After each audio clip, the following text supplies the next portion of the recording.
Bonjour et bienvenue dans la pause active. Aujourd'hui, j'accueille Édith Castonguay, la présidente de la Fédération des cliniques privées du Québec et également gestionnaire et physiothérapeute chez PCN. Édith, c'est une mentor pour plusieurs jeunes physios parce qu'elle adore répandre sa passion pour la pratique, ce qui, moi, vient me rejoindre beaucoup. Dans cet épisode, on parle de comment elle a passé de vouloir traiter des animaux en médecine vétérinaire à traiter des humains. C'est simplement des plus gros animaux, comme elle dit. On parle aussi de son rôle en tant que gestionnaire chez PCN et de la grosse réforme que PCN a vécu dernièrement et aussi du futur de la physiothérapie et de la prévention en santé. C'est un épisode qui m'est très cher. Bonne écoute.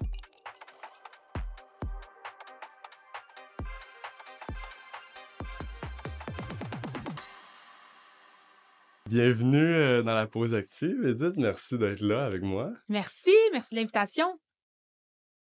Dans le fond, c'est le grand retour de la saison 2. On est à l'épisode 2, mais l'épisode 16 de la pause active. Puis, je t'ai un peu présenté dans l'introduction avant qu'on rentre dans le vif, mais toi, quand tu te présentes aux gens, quand tu présentes ton parcours, quand tu te présentes dans tes différents rôles, comment tu te présentes? Comment je me présente? Ben, je me présente comme salut, moi je suis Edith. Ouais. Nice. J'ai quelques chapeaux. Selon les personnes, je peux me présenter avec mes différents chapeaux, mais tu sais, je suis Edith, une seule et même personne, Ouais. avec différents rôles, c'est sûr. Un rôle de clinicienne, comme physiothérapeute encore dans ma semaine régulière. Un rôle vraiment aussi au niveau de la Fédération des cliniques de physiothérapie du Québec, fait que de présidente au niveau de la Fédé. Un rôle aussi au niveau de tout ce qui est la structure qualité, plus dans la clinique où je travaille chez PCN. Ouais. Un rôle également dans le recrutement, dans le réseautage avec les jeunes. Puis, dans le réseautage, je veux dire aussi un rôle de transmission de la passion de la physio un peu. Je pense Ouais. qu'on a le meilleur métier du monde. Je pense des fois, il faut qu'on continue de dire c'est vraiment le meilleur métier du monde. On peut changer des vies, là. Je suis vraiment d'accord. Ouais. Puis ça se transmet là, que tu vas avoir un impact dans la physio. Mm. Si on revient en arrière, j'aime ça le demander à un peu tous mes collègues, tous les gens avec qui j'ai étudié, toutes les personnes dans le domaine. Qu'est-ce qui t'a amené vers notre pratique, vers la physio? Est-ce que ça a toujours été ça ou ça a un peu tombé dans... Zéro. Que... Ça a été un plan B, bien honnêtement. Bon plan Cool. B, par contre, jusqu'ici, je dirais, là, je regrette pas le choix. Ouais. Moi, je voulais être vétérinaire. Je voulais être vétérinaire pour les animaux. Mhm. Puis par la suite, ça n'a pas fonctionné. Question de Ouais. scolarité, de notes et de cotère, comme plusieurs peuvent le comprendre. Puis malgré 2 essais, en fait, en vétérinaire, ça n'a pas fonctionné. Puis moi, j'avais malheureusement ou heureusement fréquenté beaucoup de physio Mhm. dans mon jeune temps, si je peux dire. Là, j'ai fait beaucoup de basket dans mon secondaire, primaire. Fait que j'ai fait beaucoup quand même une petite carrière de basket. J'ai joué au rugby aussi au collégial. Fait que j'avais connu la physio malgré moi. Puis c'est comme ça, par la bande, que je me suis dit, là, c'est quoi mon plan B si je suis pas vétérinaire? Fait que je suis allée comme physio. Puis je fais toujours la blague parce que mes patients, ils me le demandent des fois. Puis je dis tout le temps, ben, je traite juste d'autres animaux, tout simplement. Fait que je suis pas si loin que ça, dans le fond du plan A. Ah, intéressant. Est-ce que ça t'a déjà tenté de traiter Faire de la physio. Ouais, physio Ouais. pour les animaux? Oui, j'avais déjà recherché ça. J'avais une de mes amies que son chien s'était pété les croisés. Wow. Fait que c'est vraiment quand même comme un humain. Là. Il y a des opérations qui existent pour la reconstruction des croisés chez les chiens. Cool. Puis malheureusement, au Québec, en fait, on ne peut pas, comme physiothérapeute, faire de la physiothérapie animale en Ah, raison que c'est une pratique protégée pour les vétérinaires. je Donc, il vois. faut être vétérinaire pour faire de la physiothérapie. Mais j'avais regardé là, bien loin. Puis, tu sais, j'ai eu d'autres projets qui ont croisé ma route, qui ont fait que j'ai aucune déception de ne pas l'avoir mené à terme. Ouais, je comprends. Intéressant. Puis, est-ce que dans ton parcours universitaire, tu t'es impliqué, tu savais, parce que clairement, tu as la fibre un Mhm. peu entrepreneuriale, fibre de gestionnaire, fibre de présidente, puis ça, Ouais. on va l'aborder. Est-ce que ça a commencé un peu ou c'est vraiment quand tu as plongé dans la pratique que ça a Ouais. entamé ça?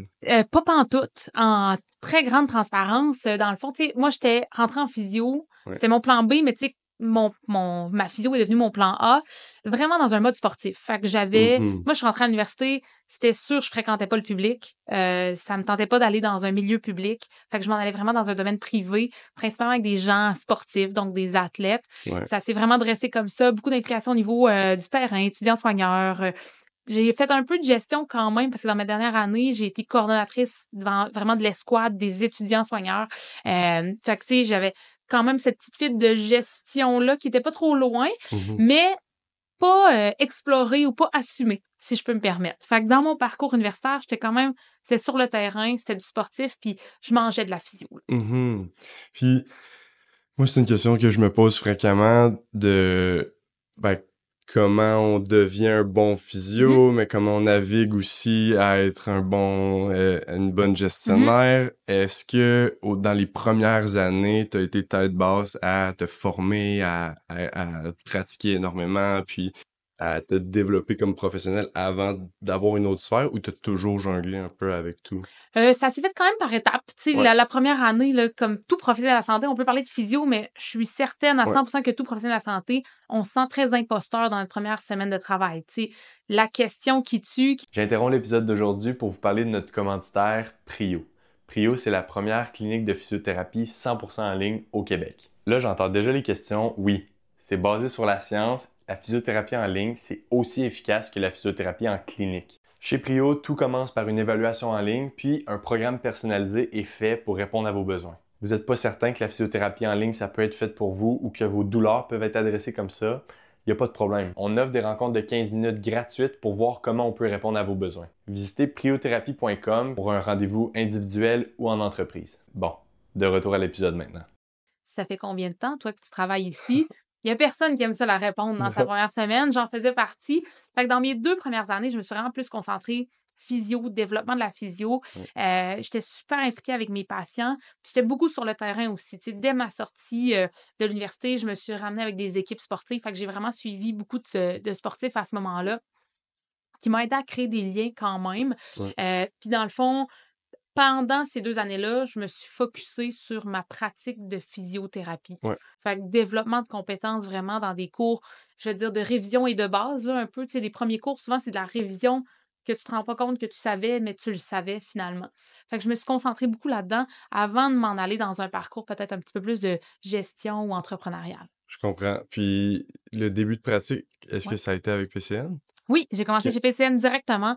J'étais étudiante soigneur avec PCN au Ouais. départ, coordonnatrice pardon, de l'escouade PCN également. Puis je suis rentrée chez PCN directement. Je suis une ancienne cliente de PCN. Quand j'étais scrap, j'allais chez PCN. Ok, Sur mes heures de dîner au secondaire, je traversais la clinique. Genre. je comprends. Fait que oui, oui, chez PCN directement dès le début pour commencer. Ok. Puis, à travers les années, justement, t'as pris euh, justement de la confiance dans ta Mhm. pratique. C'est à quel moment où tu t'es un peu plus impliqué chez PCN dans la gestion ou au sein de ta clinique? Je présume que là, la Fédé, ça vient plus tard, là. Oui, ça vient un peu plus tard quand même que ma troisième année de pratique. En fait, au travers de mes 2 premières années, j'étais vraiment motivée. Tu sais, moi, Ouais, j'ai créé beaucoup, beaucoup de contacts puis beaucoup de liens avec les gens des équipes que j'étais. Tu sais, j'étais tellement motivée que ma troisième, quatrième année, je faisais de 3 à 4 équipes de foot la fin de semaine sur le terrain. ouais. Puis, ben, parallèlement à tout ça, je me suis dit, tu sais, c'est vraiment le fun, la physio, je capote, mais on dirait que j'ai comme l'intérêt d'aller aussi ailleurs. Fait que je me suis lancée, en fait, dans un MBA. Fait que j'allais faire mon Wow. MBA en gestion des entreprises, parce qu'à Laval, dans le fond, bref, c'était le premier qui était disponible OK, en raison du fait que j'avais pas étudié en administration. OK. Fait que j'étais allée en MBA parce que, petite parenthèse que personne ne sait ou peu de monde le savent, quand j'ai voulu faire ma médecine vétérinaire, ben, l'année où j'ai pas été acceptée, je suis allée en agronomie, ce qui était le Wow. plus proche.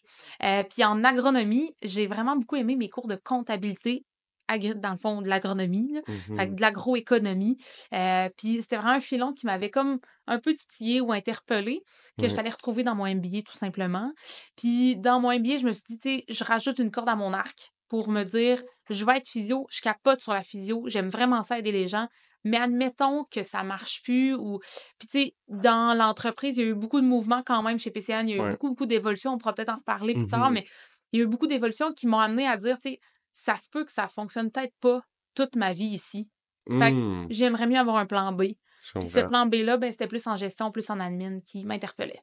OK, très intéressant. Mmh. Puis là, tu as parlé du syndrome de l'imposteur dans la pratique en Oui, physio. ouais, On le vit tous, ouais. puis on apprend à le Mmh. gérer puis à se développer en tant que praticien. Mais est-ce que de faire ce MBA-là, c'était aussi pour un peu pallier au syndrome potentiel de l'imposteur, mais dans le domaine de la gestion, le domaine Mm. des affaires qui, en physio, on voit absolument pas. Puis on apprend parfois sur le Ouais. tas. Fait qu'est-ce que c'était comme, OK, avec ça, je vais me sentir plus en mesure de aller vers mon rôle de Mm. leader, aller vers mon rôle Ouais, d'entrepreneur. ben, je comprends bien ta question. Oui, entre autres, mais aussi parce que, tu sais, la physiothérapie, c'est quand même une profession qui est jeune et vieille en même temps, Ouais, dans le sens que dans les entreprises privées ici au Québec, puis c'est je respecte à 100% tous les précurseurs de la physiothérapie et tous ceux qui ont mis en place les cliniques de physiothérapie, mais le modèle, moi, quand je suis sortie de l'université, c'était très un modèle businessman. ouais. C'était des hommes qui étaient dans des postures d'actionnaires, dans des postures décisionnelles. Fait que c'était très masculin. Je veux pas dire vieux, ben, de mon point de vue, à ce moment-là, c'était vieux, mais présentement, je peux plus dire ça. Mais, tu sais, fait que des hommes 45, 50 ans qui étaient beaucoup dans des rôles de décision. Puis pour moi, d'aller faire mon MBA, oui, ça me donnait de la connaissance, donc un sentiment de compétence également et plus de confiance en moi. Ouais, Mais ça me donnait aussi une crédibilité que peut-être qu'on n'avait pas tant que ça comme fille de 26 ans à ce moment-là, clairement. qui sort de l'université, mais qui veut un peu défoncer des portes, là, tu sais. J'ai toujours eu ça un peu en dedans de moi, cette Ouais. volonté de défoncer. Fait que cette volonté d'aller chercher de la crédibilité, je te dirais que ça a quand même accompagné la décision de ne pas faire juste un certificat en admin, mais d'aller faire Ouais, le ouais, ouais. MBA qui est donc bien reconnu, le MBA, au travers Mhm. des gestionnaires puis de l'administration. J'adore.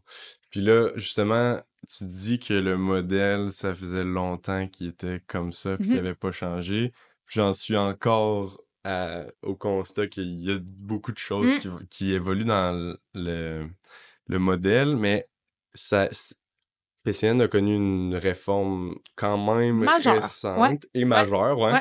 ouais. Ça, c'est arrivé quand? Puis est-ce que, justement, pour toi, ça a permis à ce modèle-là d'évoluer puis de laisser plus de place aux gestionnaires physio? Oui, vraiment, clairement. Tu sais, dans le fond, moi, je suis devenue actionnaire avant cette réforme-là, OK. mais on pourra revenir. Mais bref, pour revenir à cette réforme-là, oui, ça a concordé avec la pandémie vraiment, où est-ce que pendant la pandémie, ben, tout a fermé, là, je vous apprendrai rien. Puis on s'est dit comment on peut être plus agile, comment on peut prendre des décisions plus rapides. Ça bouge tellement, les recommandations bougent, on a du monde qui sont là, puis comment qu'on peut répondre à leurs besoins de vouloir travailler, à leurs besoins de se sentir aussi en sécurité, puis sécurisé dans cette instabilité-là qui se passait.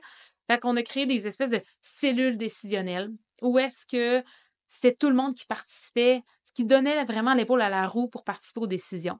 Ça a été vraiment, je veux dire, le point de départ, si on veut, de toute cette réflexion-là par rapport au changement qui s'est effectué chez PCN.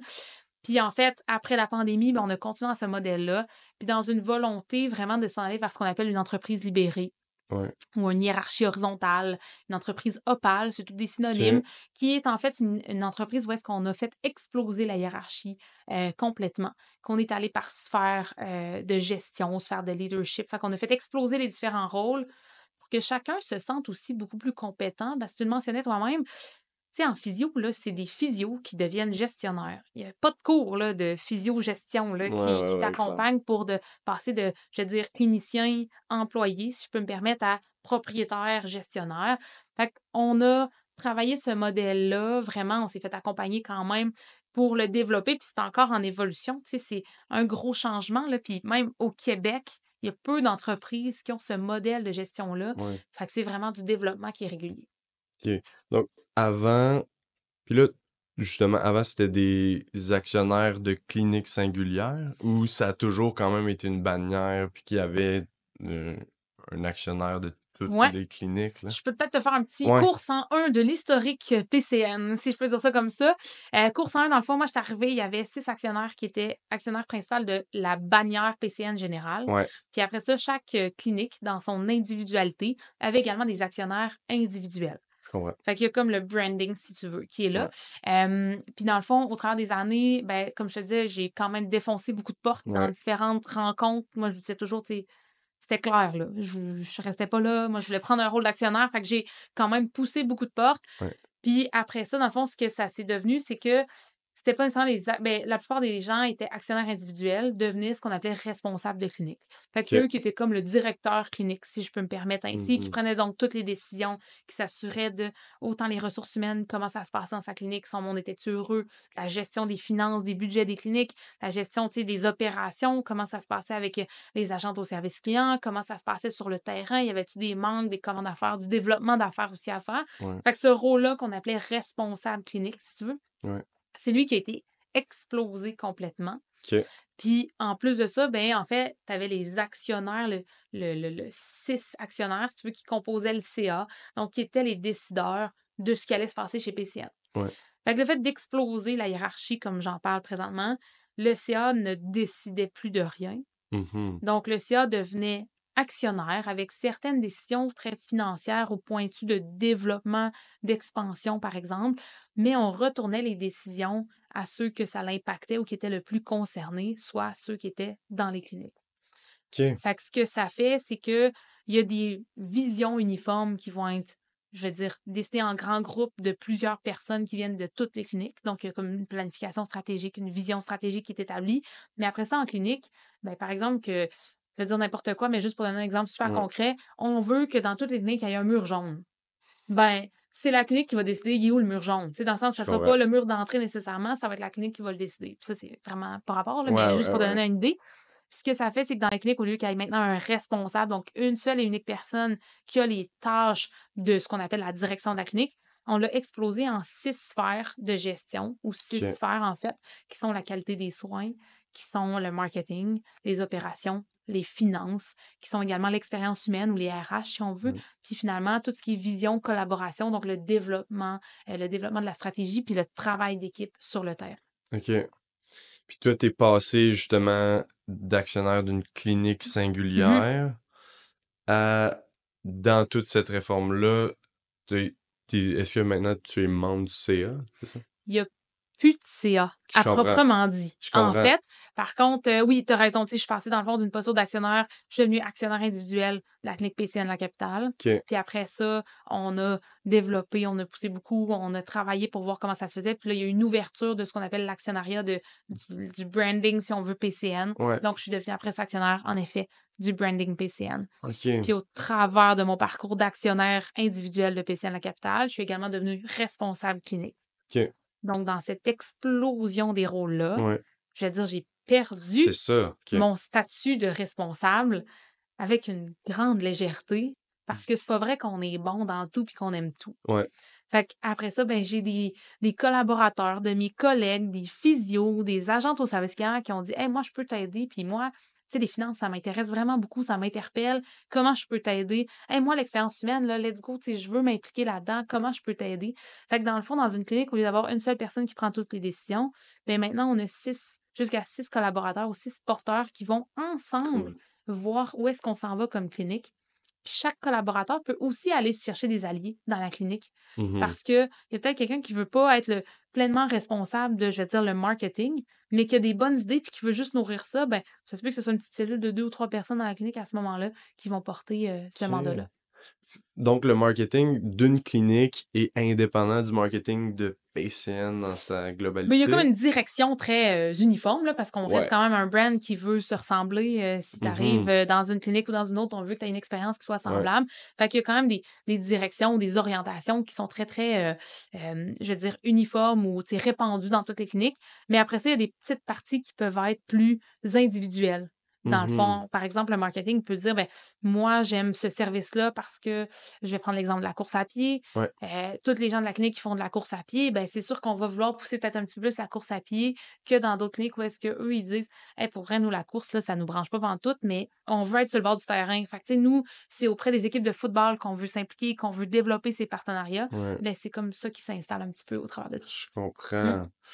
Puis, tu m'as déjà, puis c'est resté avec moi, tu m'as mentionné quand on s'était rencontrés il y a quelques mois de ça, que c'est important de trouver son X, puis Mhm. de s'aligner un peu avec son pourquoi, sa Mhm. mission, puis justement ce qu'on aime faire, puis ce qu'on est bon Exact. de faire.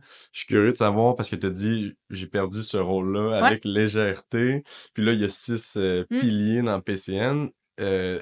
Pour toi, c'est quel pilier dans lequel tu t'investis plus, puis ceux où Où je t'as un m'investis. peu laissé aller parce que t'es comme, Ouais. hey, c'était pas moi au final. Ben, en fait, c'est ça, tu sais, le X, c'est vraiment de s'aligner sur qu'est-ce que t'aimes pas, Mhm. mais aussi dans ce dans quoi t'es bon, puis ce dans quoi t'es moins bon. Ouais. Puis des fois, ben, il y a des choses que t'aimes peut-être pas, mais t'es bon, puis t'es compétent. Puis c'est là où est-ce que malheureusement ou heureusement, ben, il faut que tu t'assures peut-être de créer la relève, de t'assurer d'avoir du monde qui vont venir avec toi pour les développer parce que eux, ça les drive, cette Mhm. partie-là. Fait que où est-ce que je m'en allais dans ma légèreté, c'est qu'à un moment donné, ben, ce X-là, il évolue dans le temps. Tu sais, ce que Ouais. j'aimais puis dans quoi j'étais bonne il y a 10 ans, c'est peut-être pas la même chose qu'aujourd'hui. Puis ce qui m'interpelle puis qui m'allume aujourd'hui, c'est vraiment pas la même chose nécessairement qu'il y a 10 ans. Il y a des choses qui se ressemblent, mais tu sais, il y a des choses qui se distinguent. Ouais. Fait qu'après ça, c'est de voir où est-ce que moi, je peux vraiment créer une valeur supplémentaire. Mhm. Dans la clinique, dans mon rôle de responsable clinique, pourquoi je dis je l'ai perdu, puis éventuellement, ça s'est explosé, puis que c'est avec très grande légèreté que je ne suis plus dans les rôles décisionnels de ma clinique actuellement. Ben, c'est juste parce que je pense que dans mes autres chapeaux, j'étais moins présente à la clinique. Fait que je me sentais pas légitime, si je peux dire, de prendre des décisions qui vont influencer tous mes collègues, alors que moi, je suis peut-être là 2 jours par semaine. Mhm. Fait que je trouve que c'était peut-être plus moi la bonne personne, Ouais. puis que me tasser, mais j'allais être beaucoup plus légitime d'aller créer de la valeur ailleurs, dans un rôle peut-être plus de coordination au niveau de la qualité, de s'assurer de cette qualité-là, dans un rôle aussi de réseautage, puis de partager ma passion, parce que Ouais. j'étais encore 2 jours physio sur le terrain, mais je me le fais demander, je pense, honnêtement, 5-10 fois par semaine ou par mois des fois. Mais oui, je veux rester physio. Tu sais, moi, Ok. ma partie physio, c'est ma partie facile. Ouais. Rentrer en contact avec les gens, trouver la personne dans son entièreté, puis pas juste dans son problème de l'épaule, c'est ce qui m'allume le plus. Puis c'est ce qui, je crois, fait qu'on est une profession unique pour développer des liens avec notre clientèle, creuser plus loin que juste la blessure qui est là, tu sais, aller chercher un peu la personne dans son ensemble, créer toute cette relation-là d'alliance thérapeutique avec eux. Puis cette partie-là qui m'allume, ben, je pense que c'est là où je crée de la valeur de pouvoir aussi la partager à ceux qui vont devenir physio parce qu'on sait Mhm. comment l'attrition en physiothérapie est un sujet quand même crunchy. Vraiment. Ben, si on peut plus les contaminer puis voir après ça, tu sais, oui, il y a la physio en clinique, mais il y a peut-être d'autres choses qui vont être autour, qui vont graviter, qui vont te permettre de te développer autrement. Fait que Tiens, c'est là où est-ce que je me suis tassée. très intéressant. J'adore. Puis là, tu viens de toucher au problème de Mhm, l'attrition, puis clairement, ça paraît dans tous les projets dans lesquels tu t'investis que la physio, ça te passionne, mais le mentorat aussi, mhm. des physios, ça te passionne. Est-ce que ce rôle-là, tu l'entreprends à travers plus PCN ou aussi ton rôle de présidente de la Fédération des cliniques privées? Je vais dire que oui, c'est dans les 2 rôles quand Ouais, même. Tu sais, mon mentorat en tant que fédération, tu sais, en tant que présidente de la fédération, c'est principalement par rapport aux présentations pour démystifier le privé. ouais, Parfois, le privé peut sembler très intimidant. Tu sais, il y a une grande majorité des étudiants rentrent en physiothérapie parce que la première connaissance qu'ils ont en physiothérapie, c'est leur expérience qu'ils ont vécue dans une clinique, ouais, qu'ils ont vécu donc dans un milieu privé.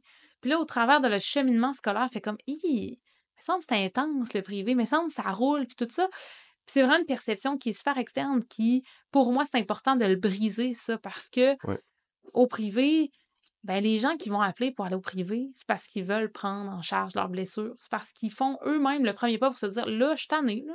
Qu'est-ce que je peux faire pour m'aider?» ouais, Ça se peut que ça fasse 2 minutes, ça me fait mal, puis je suis tannée. Ça se peut que ça fasse 1 an que ça me fait mal, puis je suis tannée aussi. Mais après ça, c'est tellement beau la relation qu'on peut créer avec eux parce qu'ils ont déjà une fibre de motivation. Puis cette motivation-là, tu sais, dans le fond, c'est ça un peu qui m'allume aussi de dire: le privé, ça peut faire peur, mais maintenant, avec comment nous sommes au Québec, on a tellement, je vais dire, de possibilités ou de différents souliers de privé qu'on peut ouais, prendre, que oui, en effet, il y a une partie du mentorat ou de la transmission de ma passion qui va se passer par la Fédé, pour dire que des fois, on a juste une seule idée ou une seule image du privé, mais le privé se découle entre une multitude d'options, tu sais. mhm, Fait que oui, il y a du mentorat à ce niveau-là, puis il y a du mentorat aussi, bien sûr, à l'interne de PCN là, par rapport à transmission de mes connaissances, ouais, transmission de comment je procède ou un petit peu ma façon d'établir des relations beaucoup. Tu sais, je pensais dans mes ouais, forces vraiment. d'établir cette relation-là, pardon, avec mes patients, de m'assurer de bien les comprendre dans leur ensemble, fait que de m'assurer à ce niveau-là. Puis l'autre point où est-ce que je trouve que c'est tellement prioritaire de faire du mentorat, c'est que tout le monde s'est posé la question pourquoi j'apprendrais par cœur mes origines d'insertion de chacun des muscles du système musculo-squelettique, bien, il y a une bonne raison à ça, puis il y a une bonne raison à tout ce qu'on apprend à l'école. Mhm. Puis l'école va vite quand même. Il y a du stock, puis on n'est pas toujours je vais, je vais l'endosser, là, on n'est pas toujours intéressé à tous nos cours. Ben oui, Fait c'est que des clair, là. fois, de se dire: «OK, attends un peu, là, il y a comme il me semble que là, je viens de comprendre pourquoi j'apprends ça», de concrétiser nos apprentissages, bien, ça te permet aussi de faire: «OK, mon cheminement, je le vois qui se trace, puis peut-être que je vais le nommer, la médecine ne m'intéressera plus après mes 3 ans de bac, puis je vais vouloir rester en physio», tu sais. Mhm. Ouais, puis la physio, c'est tellement large que Mmh. justement, on parle de trouver son X, ça se peut là, qu'il y ait une grosse portion de la physio qui t'intéresse pas du tout, là. Moi, je me verrai jamais auprès d'une clientèle pédiatrique, neurologique, puis c'est Ouais, bien correct. Puis exact. je pense que de trouver un peu ce qui nous intéresse, c'est important, là. C'est tellement prioritaire parce qu'on travaille 35 heures de notre vie. On est combien de pourcents éveillés tu sais, au travail? Faut qu'on aime ça. Si on n'aime pas ça, faut se positionner. Puis tu le dis bien, la physio, là, c'est un éventail de possibilités. Mhm.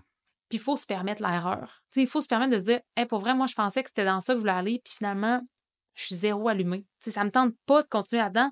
Ça veut pas dire que t'aimes pas la physio. Ça veut juste te dire que c'est pas la bonne branche, la physio. Puis c'est ça qu'il faut aller explorer à ce moment-là. Ouais, totalement. Puis, justement, dans l'élargissement de ta pratique, là, on a abordé un peu ton rôle dans PCN, Mhm. puis on a frôlé le rôle dans la Fédération des Mm. cliniques privées. Il arrive quand dans ta pratique, ce rôle-là? Il est arrivé un peu de façon imprévue, OK. honnêtement. J'étais allée dans un congrès, en fait, dans le congrès de la Fédé. La Fédé a un Ouais. congrès annuellement où est-ce qu'on parle de gestion, où est-ce qu'on parle d'administration. Puis de plus en plus, on s'en va vers un côté de prendre soin des gestionnaires en arrière de nos équipes. Fait que de vraiment se développer en tant qu'humain, en tant que gestionnaire pour être beaucoup plus disponible pour notre gang, pour notre équipe, en fait, tout simplement. Fait que écoute, ça va faire 8 ans maintenant, si je me trompe pas. J'avais Gilles Courchaine qui m'avait invité au congrès. Il m'avait dit: «Hey, viens voir, là, tu sais, ça serait ton genre de truc de venir là». Fait que je suis allée un peu dans l'inconnu, en fait, totalement dans l'inconnu. Mhm. Puis Gilles, à ce moment-là, il était sur le CA de la fédération. Ouais. Puis il m'avait mentionné que lui, il devait prendre une année sabbatique par rapport au CA. Il ne pouvait plus s'impliquer comme il le voulait. Fait que, ben, tu sais, peut-être que ça te tenterait. Fait que, un peu naïvement, je dois le dire. Je le regrette pas, mais c'était un peu naïf de dire: «Ben ouais, pourquoi pas, sautons dans l'occasion». Pas tant peur de foncer ou de défoncer des portes, comme je le mentionnais. Fait que j'ai levé ma main pour être administratrice sur le Cool. CA. C'est de même que ça a commencé. Je me sentais petite dans mes culottes, là. Tu sais, je me sentais vraiment petite dans mes culottes. C'était Euh, avant le MBA, ça. non, c'était juste après, là. OK. Fait que c'est comme OK. fly, là, tu sais, je me sentais petite, un peu compétente, mais peut-être Ouais, ça. imposteur quand même, un peu, là. OK. Fait que c'est là que ça a commencé. Puis j'ai beaucoup accroché au CA. Je pense que, tu sais, on reste dans une posture un peu d'observatrice au début pour Mhm. juste apprendre les rudiments et tout ça. Puis après ça s'est développé. J'ai tranquillement mis mon grain de sel à différents niveaux.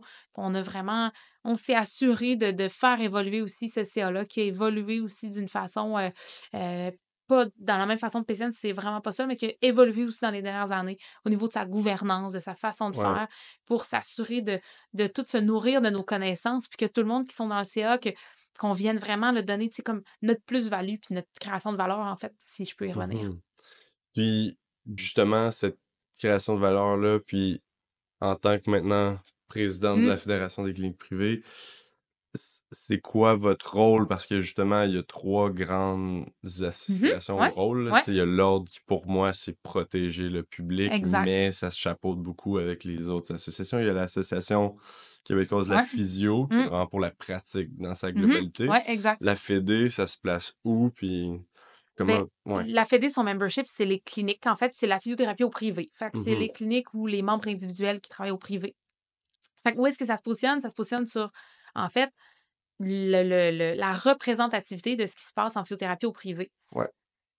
Au Québec, on a plus de 45 des physiothérapeutes et technologues en physiothérapie qui pratiquent dans un milieu privé. Fait que OK. 45 Je suis surpris. on est proche du 50. Fait qu'on représente ce 45 %-là, en fait, Mhm. dans tous ces enjeux qui sont quotidiens, qui passent dans un enjeu de gestion, donc d'administration, de gestionnaire, de développement de soi. Ah, c'est quoi aussi les relations au quotidien? Dans le sens, ça peut être la relation avec la CNSST, par exemple, au niveau, oui, de la tarification, mais au niveau aussi de la prise en charge des réglementations, de l'encadrement de ça. Ça peut être au niveau aussi des assureurs privés, par exemple, de dire la couverture d'assurance privée, elle a peu évolué dans les dernières années. C'est d'ailleurs un de nos mandats actuellement très, très OK. actif. La reconnaissance des technologues par les assureurs privés, parce qu'on est une petite bébête à part au Québec. Tu sais, c'est dans nos mandats à ce niveau-là. On a des mandats aussi beaucoup de faire connaître la physiothérapie au privé.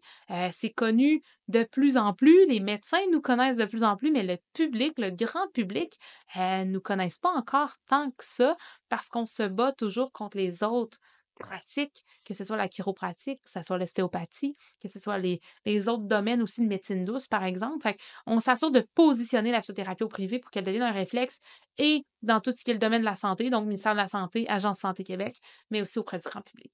Intéressant. Puis justement, un des mandats, c'est de apprendre à la population générale puis sensibiliser la population générale à la physio. Je suis de l'avis, puis on en a déjà parlé, que la physio est quand même dans un bon moment, dans une bonne ère, puis on est en voie de se faire reconnaître, mais de se faire connaître aussi. Pour toi, les enjeux de la physio dans les prochaines années, c'est quoi, là? Comment tu vois notre pratique évoluer, là? Ben, il faut qu'on continue dans où est-ce qu'on est là, dans se positionner là, dans cette expertise neuromusculo-squelettique-là, principalement au privé. Tu sais, c'est vraiment notre domaine, notre créneau à ce niveau-là. On ne fait pas de respiratoire au privé, ou très peu pour ceux qui en font. Fait que de se positionner à ce niveau-là auprès des instances médicales, principalement, de faire reconnaître notre pertinence. Que, tu sais, des gens qui attendent sur une liste d'attente à l'hôpital pendant 2-3 ans parce qu'ils se sont fait diagnostiquer un syndrome fémoro-patellaire par leur médecin de famille, puis là, sont dans une liste d'attente d'ortho. C'est un non-sens. Puis l'hôpital, le milieu public ne peut pas actuellement répondre à cette demande-là. Puis des fois, les gens, là, ils ont des assurances. Tu sais, ils ont des assurances pour couvrir le traitement en physiothérapie, mais ils ne le connaissent pas. Fait que de s'assurer de faire un partenariat avec l'équipe médicale pour dire, tu sais, nous, là, on serait bien plus pertinent que quelqu'un qui va attendre, patienter pendant 2-3 ans, se déconditionner, arrêter son sport, se déconditionner, oui, pour sa patho, mais de façon très générale aussi. Ben nous, on peut agir rapidement. Fait que de venir positionner la physiothérapie vraiment dans le soin de première ligne, puis que ça soit une option. Oui, c'est du privé, on va se le dire, on ne sera pas tabou, là. Oui, c'est du privé. Oui, ça coûte de l'argent. Mais si je m'en fie à ce que j'ai comme connaissance du terrain actuellement, j'ai beaucoup de gens qui vont être prêts à payer le prix pour se faire évaluer, avoir des conseils, avoir un premier suivi pour continuer leur sport, leur travail, d'aller chercher leurs petits-enfants puis de jouer avec eux par terre versus de poireauter sur une liste d'attente parce qu'on va vraiment pouvoir changer leur vie de façon plus rapide. Fait que, tu sais, ça, c'est comme le gros créneau. Tu sais, s'assurer de faire comprendre aux gens qu'on est pertinent puis que le coût qu'on a, momentanément, il peut sembler plus grand, mais sur qu'est-ce qu'on sauve par la suite, il est énorme, cette économie-là, parce que de la prévention, ça ne se chiffre pas. Hein? Non. Il n'y a personne qui dit que ça nous rapporte gros de la prévention. C'est pas sexy. C'est pas sexy, la prévention, mais si on fait connaître notre pertinence d'être là dans le corridor des soins, c'est là où est-ce qu'on va aussi être présent. Fait que vraiment de la présence au niveau, je veux dire, médical, mais tu sais, il y a un gros travail qui a déjà été fait au niveau du ministère de la Santé, au niveau de l'Agence Santé Québec. Il y a une connaissance de la physiothérapie puis de son bienfait. Puis après ça, c'est de dédramatiser un peu le privé versus qu'est-ce qu'on peut offrir au public présentement avec toutes les coupes qui sont là présentement. Tu sais, l'autre chose qui s'en vient, je pense, pour la physiothérapie au privé, ben moi, je pense que de plus en plus, les gens ils vont y aller en prévention. Je pense qu'il va y avoir un tournant. On est dans un mode de prise en charge qui est beaucoup plus d'autonomie, en fait, pour notre patient, beaucoup plus actif, proactif pour notre clientèle, qui fait que les gens ne viennent pas ici en se disant « traite-moi ». Non, c'est qu'est-ce que je dois faire pour me faire traiter? Qu'est-ce que je dois faire pour prendre soin de moi? Peut-être j'aurai besoin d'être accompagnée par toi pendant quelques temps, mais peut-être que je suis capable de le faire chez nous. Puis c'est cette espèce de discours-là qui a évolué grandement, là, tu sais, des thérapies passives. Il y en a de moins en moins des thérapies passives. Puis, tu sais, moi, je vais vous le dire, là, l'ultrason, c'est très fréquemment répandu. Lorsque je suis sortie de l'université, je ne sais plus comment l'utiliser présentement. Fait que je ne l'utilise plus. Mais tu sais, c'est un exemple d'évolution. On a tellement changé. Puis, tu sais, ça fait pas 40 ans que je suis sortie de l'université, là. Fait que ça a tellement évolué dans les dernières années. Fait que je pense que c'est là où est-ce qu'il faut qu'on se fasse connaître pour que les gens, ils se prennent en main puis qu'ils sachent qu'ils ont donc bien du contrôle sur qu'est-ce qu'ils ont au lieu de dépendre d'un diagnostic puis d'être étiquetés avec ce diagnostic-là. Wow! C'est de la musique à mes oreilles, tout ce que tu dis, mais je suis tellement d'accord avec ça. Puis aussi, au niveau de... T'as dit que c'était un des franc de champ de bataille de Ouais, la clinique de la Fédé, les assureurs, ouais, puis autant assureurs privés, mais la ouais. CNSST, là. Euh, Est-ce que tu vois, puis ça a toujours été comme un rêve, puis il y a eu des discussions à un moment donné sur ça, est-ce que tu vois un jour la pratique privée couverte par un régime public si on se positionne autant en première ligne? Tu l'as dit qu'on se positionne aussi en Mmh. prévention, on va être un professionnel pour la santé physique de la population. Est-ce qu'on peut espérer, est-ce qu'on peut rêver pour ça?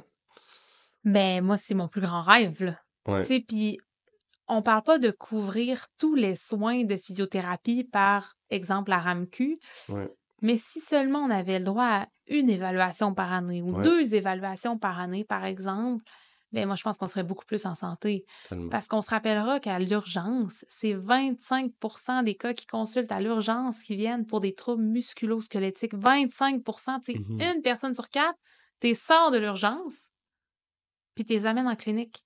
Puis on a le monde, oui, il y a de l'attrition, mais je pense que plus on nourrit la reconnaissance de Ouais. la profession, plus on la bonifie, plus ça démontre aussi auprès de la population générale, hey, le physio, là, c'est un kingpin du neuromusculo-squelettique. Puis je m'excuse si je me fais lancer des tomates, mais il est possiblement plus kingpin que la plupart des médecins de famille puis les médecins d'urgence. Mais si on reconnaît ça, ben, on déload le système de santé. Puis oui, ça va être un investissement, Ouais, mais c'est juste qu'on passe beaucoup d'argent d'une colonne pour en rajouter finalement peut-être juste un petit peu dans une autre colonne, mais au final, on a une économie qui est présente, clairement. là. Ouais, puis si on veut parler d'affaires, le retour sur investissement de Ben ça. ça, il est clairement calculable pour le ministère, là. Je pense que c'est un cycle vertueux aussi de si on reconnaît plus les praticiens, ben il y aura moins d'attrition parce Mhm, que il y a aussi, justement, on l'a abordé un peu il y a beaucoup de gens en physio qui veulent changer en médecine, mhm. changer en Ouais, pharmacie parce que c'est des pratiques qui sont un peu plus reconnues. Mais exact. si on développe ça, ben, on va aussi garder plus de physio qui ont un plus grand impact. C'est un beau cycle. Exactement. Puis, tu sais, l'autre chose, c'est qu'il y a aussi des études qui le prouvent. Tu sais, combien de fois quelqu'un qui va dans un bureau de médecin, s'il n'est pas satisfait du diagnostic, va retourner à une deuxième consultation médicale, Mhm. mais alors que le physio, s'il prend 1 heure ou, tu sais, le temps qu'il le faudra, parce que des fois, ça peut prendre moins de temps aussi, pour lui diagnostiquer réellement, lui donner des outils pour se prendre en charge, puis lui dire, c'est what's next, tu sais, qu'est-ce qui va arriver? Parce qu'en tant que physio, on le développe, cette connaissance-là de pouvoir prédire les prochaines étapes, bien plus rassurant que juste de dire, prends ton médicament, puis dans 2 semaines, ça devrait avoir passé, puis si ça n'a pas passé, mais qu'est-ce que je fais? Je retourne voir le médecin. Fait qu'il y a quand même ce cycle-là aussi qui est peu calculable, on se le Mhm. cachera pas, mais qui fait partie comme tu dis, de ton cercle aussi d'économie à ce niveau-là. J'adore. Là, on a été beaucoup dans le Ouais, positif. La pratique, ça va bien. mmh, Tous ces rôles-là, ça va ouais, bien. Mais tu portes 18 chapeaux, clairement. Des fois, t'es débordé, puis des fois, ça va moins bien. Puis ouais. c'est un segment du podcast que j'aime beaucoup parce que ben, la vie est pas toujours rose, hein. Non, pas Euh, toujours. c'est le segment claque d'en face. C'est parfait ça, let's go! Est-ce qu'il y a un moment dans on va prendre les 10 dernières Ouais, années de ta pratique, là, où t'as reçu une claque d'en face, où, tu sais, ça allait bien, puis là, tu t'es remis en question, mmh, ou il y a eu un événement où t'étais comme, oh, ok, est-ce que c'est fait pour moi, ou est-ce que, tu sais, mmh. je suis à la bonne place, bref. Oui, il y en a eu plusieurs, puis ça me dérange pas de les partager, ça me fait plaisir. Je pense que quand on partage nos claques d'en face, on se normalise tous, chacun d'entre nous. Ben oui. Un des principales claques d'en face, c'est quand je me suis rendu compte que, chez PCN, le CA était que masculin, puis que des hommes en haut de 45 ans. Ça a été une méchante claque d'en face. Parce que moi, je suis où là-dedans dans toute ma volonté de vouloir me dépasser, dans toute la volonté de vouloir cogner à des portes, défoncer des portes, puis essayer d'amener ça plus loin. Fait que oui, ça a quand même été une claque d'en face. Probablement, ça a été très tôt, tu sais, ça a été pendant mon parcours au MBA que je me suis dit: «Là, je le fais là, parce que je sais que j'ai un plan B», mais je le voulais pas tant que ça, tu sais, ce plan B-là de sortir de chez PCN. Ouais. Fait que c'était un peu décevant de se dire que peut-être ce serait pas tu sais, une continuité. Fait que ça a été quand même une première claque d'en face que je me suis dit: «Ben, prévois ton plan B, puis tu sais, let's go». Mais je mentirais pas, là, moi, j'ai fait mon MBA en 2 ans et demi en travaillant à temps plein. Fait que Ouais, J'en c'est avais ras ça. le pompon bien souvent dans mes fins de session, mais super gratifiant après, mais pendant ce temps-là, je me suis dit, fallait que je me rattache à c'est quoi qui fait du sens pour moi de faire ce MBA-là. Ben, c'est peut-être mon plan B parce que je suis un peu déçue de si mon plan A, il fonctionne pas. Je Première claque comprends. d'en face, ça a été ça. Mes deuxièmes claques d'en face, ben, je dirais, tu sais, ça s'est cheminé plus dans les dernières années où est-ce qu'il faut savoir où est-ce qu'on crée réellement de la valeur. Dans un positionnement où est-ce que tu sais, que je t'ai affirmé tantôt, je vis bien avec la légèreté de libérer mon rôle, Ouais. mais ça se vit avec, on peut dire, un peu de souffrance ou un peu d'inconfort dans une volonté où est-ce que moi, j'avais une sensation d'abandonner mon équipe. Tu sais, dans le sens que si je travaillais 2 jours semaine, mais moi, je voulais tout faire, mais en même temps, j'étais tellement plus la bonne personne. Fait que là, j'étais comme, mais je veux pas les abandonner non plus, je veux pas les laisser tomber. Fait que c'est sûr que ça, c'est un gros moment de questionnement où est-ce que quand tu dis je veux pas abandonner quelqu'un, t'en Mhm. fais toujours plus. Puis Ouais. souvent, t'en fais pas toujours mieux. T'en fais juste plus, mais pas mieux. Fait que de se poser les bonnes questions puis de s'arrêter. Puis tu sais, j'ai des bonnes alliées parce que c'est des filles principalement dans mes collègues qui, Cool. on s'arrête puis on se dit, OK, tu sais, là, ça va pas pantoute, qu'est-ce qu'on fait? Tu sais, Mhm. comment qu'on peut ramener? J'en ai eu aussi au travers des années passées. Tu sais, moi, je suis une fille à projet, là, je capote, je suis dans l'action, puis donne-moi quelque chose qui me drive, let's go, on y va. Mais à un moment donné, dans l'horreur, tu sais, concrètement, ça clash ou ça fonctionne plus. Tu sais, on a 24 heures dans une journée, j'ai déjà checké sur le Marketplace, il y en a pas à vendre d'autres heures. Fait que, ben, c'est de faire des choix toujours. Puis, tu sais, je me décris bien comme je suis physio, je suis clinicienne, je suis Ouais. actionnaire, tout le kit, mais je suis aussi, moi, je suis mère de 2 filles, 2 jeunes filles de 3 ans et demi, 5 ans et demi. Ça l'amène Quand quand même même. son lot de défis. Il y a plusieurs personnes au CA de la Fédé, d'ailleurs. C'était très drôle parce qu'il y a des CA où est-ce que j'étais avec ma petite fille quand elle était née, en Que... porte-bébé, je faisais mes rencontres debout sur un ballon. Puis, tu sais, life goes on, là, mais dans le sens que, tu sais, ils ont beaucoup fait partie de ce développement-là. Puis je suis aussi une fille qui est, oui, hyperactive dans mes projets, mais hyperactive aussi dans la vie, là. Tu sais, moi, d'aller bouger, ça me Mhm. nourrit, puis d'aller bouger, c'est ce qui prend soin de moi. Fait que, en fait, les claques d'en face, c'est quand je peux plus faire ça. Ouais. Fait que quand je me rends compte qu'il y a un déséquilibre, où est-ce que là, dans mon cerveau, je suis tellement focus à mon travail que je vois plus les plages horaires où est-ce que je peux bouger ou que je sens que je suis plus assez présente, pas présente physiquement, mais présente mentalement avec ma famille. C'est comme mes claques d'en face. Ouais.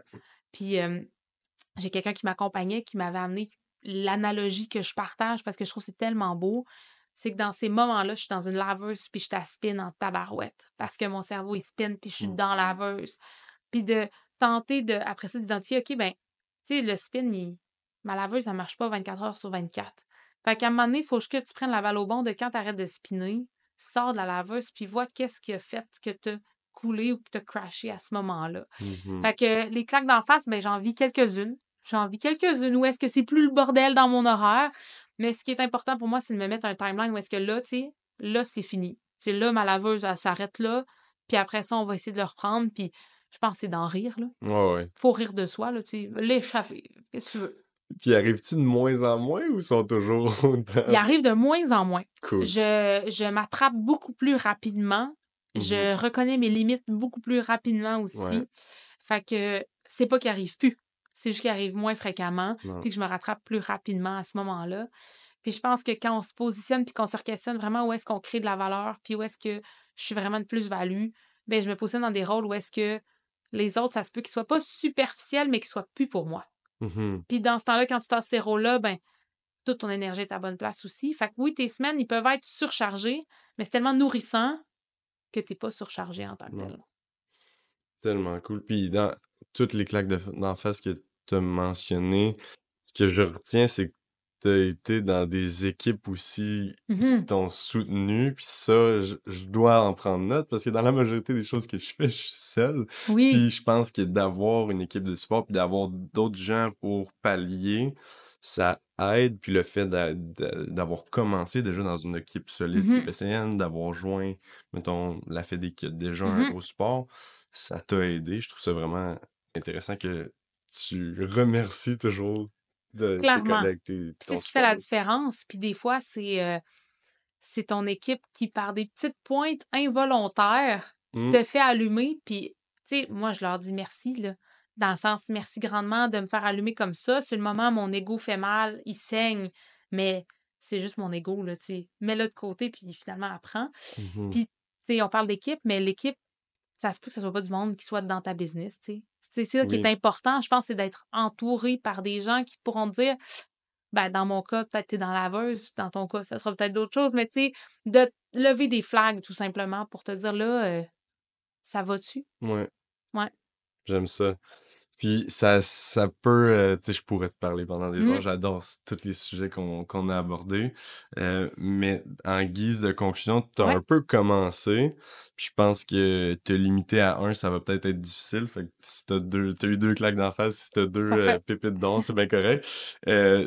Si t'avais justement à donner un conseil à un jeune un praticien qui Mhm. veut se développer dans la pratique, une personne entrepreneur, un conseil à Edith il y a de ça 10 Mhm. ans, ce serait quoi? Euh, un seul conseil, moi je dirais fonce. Puis tu sais, Mhm. dans une montagne, tu n'atteins pas le sommet en 2 secondes. Tu Ouais, vas monter, tu vas te dire, il me semble qu'il était là, puis finalement, il y a un petit plateau, puis ça redescend, puis tu sais, dans le sens, continue toujours à évoluer, continue à foncer, puis questionne-toi sur qu'est-ce qui t'importe vraiment, puis qu'est-ce qui fait le plus de sens pour toi. ouais. Puis c'est important, autant pour un entrepreneur, autant pour quelqu'un qui finit, autant pour un étudiant qui va décider sa future job est où, tu sais. Si toi, ce qui est important pour toi, c'est d'être super libre, puis de décider tout ce que tu veux faire tout le temps, ben ça se peut que d'être entrepreneur perso, travailleur autonome, c'est ta voie. Si au contraire, tu dis, hey, pour vrai, moi, je capote, là, je suis seule, je capote, je capote, je capote, je sais même pas comment je vais faire avec mon premier patient, ben peut-être que tu as besoin d'être accompagné d'une équipe, tu sais. Mais si tu te questionnes juste puis tu prends 2 secondes sur qu'est-ce qui fait réellement du sens pour toi, tant au niveau de ta pratique, de ton quotidien, de ton horaire de travail, de ta clientèle, de juste là, qu'est-ce qui va pointer à l'horizon, fais confiance à ce qui fait du sens. Parce que si tu te bases toujours sur ça, ben tu vas être bien après, moi, je pense. Mm. Ouais. J'adore. T'es très Mmh. inspirante. Je Ah, pense que tu as un grand merci. impact sur les gens en physio, mais Mmh. aussi les gens autour de toi. Merci. Un grand merci d'être venu. Énorme plaisir. Ben, en fait, c'est moi qui est venu, C'est mais, ça. mais merci d'être là. Ça me fait un grand plaisir, n'importe quand. Tu on a le meilleur métier du monde. Mhm. Ah, ça veut dire peut-être qu'un autre, on va en faire. Peut-être, on sait pas. À bientôt. Bye bye.